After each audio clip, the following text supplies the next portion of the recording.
All right, so it's fine if you have questions. I'll just post it as it is. I'll just make this in small chunks, okay? So we're going to start with creating a new document, and we'll make it the same size that we've been making our other documents, which is for the resolution, so it's decent enough to print. We'll make it 150, and again, it's for a educational project, for a school project. And so I'm making it the wide format of 7 by 5 inches at a resolution of 150. I prefer to make the background transparent, but you can make it white or any color you want. It does not matter. You should be able to scroll down with your scroll bar if you don't automatically see transparent as an option. And then I'm on a Mac, and I'll tell the PC keys where necessary. So there we go. Now I am creating my new So weird it didn't show up. project. Doesn't show up when it's done. It doesn't? It should. You should be able to just scroll down and find it. Yeah. There should be a document here somewhere. Oh, I zoomed out, so it's a spec. Somehow it's a spec, and I want to make sure I actually made it a right size, which I might not have. It seems like it's a good size, but I might have messed it up, so I'll check my image size. I might have been talking and messed up. Oh yeah, somewhere I messed up. I made it 0.47 inches by 0.03. That's not what I want. I want it to be 7 by 5 inches, and I'm going to resample. There's nothing in it, so I'm not destroying any pixels. 150. Now it's a real size. It's 7 by 5 inches, resolution 150, and there's the real file. Okay, so here's my file, and that's the size of my file. And before we do anything else, I'm going to suggest you name it, save as. I like to try to keep track of my work, and I did have a Photoshop classwork folder. So I'm going to put it in this one as, I'll call it my world .psd. Okay, my world.psd. As I mentioned, this is going to allow you to have the experience of creating. This will allow you to have the experience of creating in ways that are already familiar with you, and also putting images into this unusual document.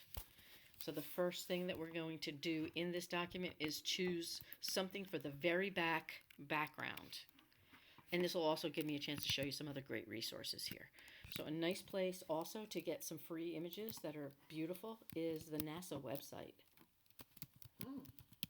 If you did use the CC search, this is one of the resources.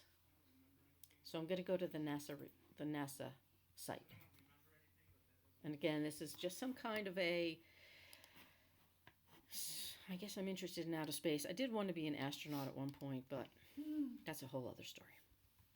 So I'm going to find NASA images. Yeah, I just did NASA images for my search. Another thing that's helpful to know about is this button here that says high resolution, which generally means you're going to get a bigger picture, but it may be too big. And then I'll say one more thing, and then we'll find our picture. I'm going to choose Tools, and then when you click the Tools button, I'll click Size, and then I'll choose Large. This way, any picture you grab for your background will look decent. Getting kids to remember to do that is like huge. That one of the things we did when we did teach Photoshop was we would have them cut a picture of themselves out and I'll get whatever I think looks great. So, use your best judgment here. Not going to take a long time, but I do want something that's kind of great. All right, here is this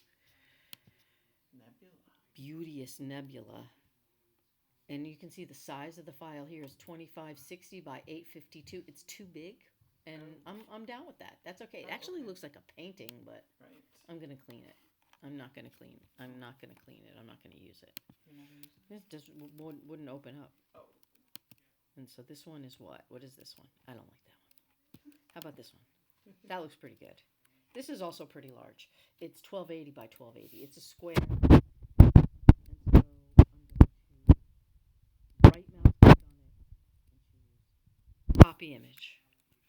And as I've mentioned, this is going to be the very back layer.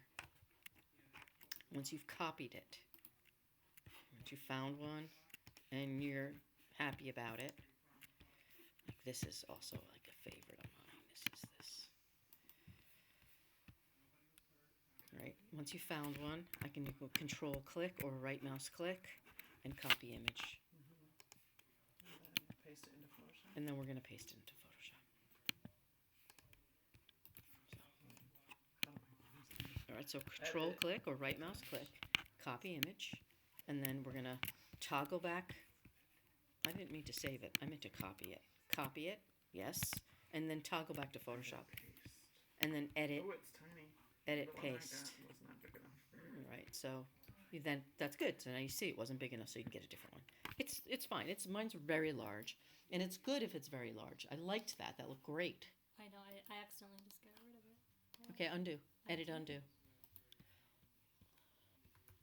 All right, once you have this first image in there, use your arrow tool to move it around however you want it. And remember this, show transform handles.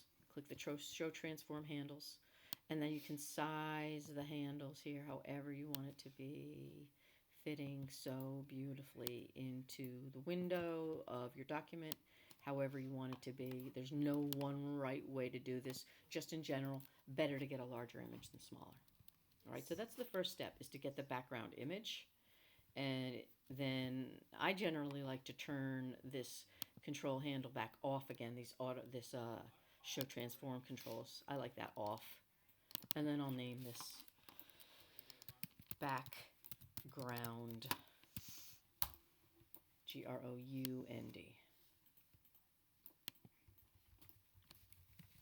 Okay, so that's my first step to this project.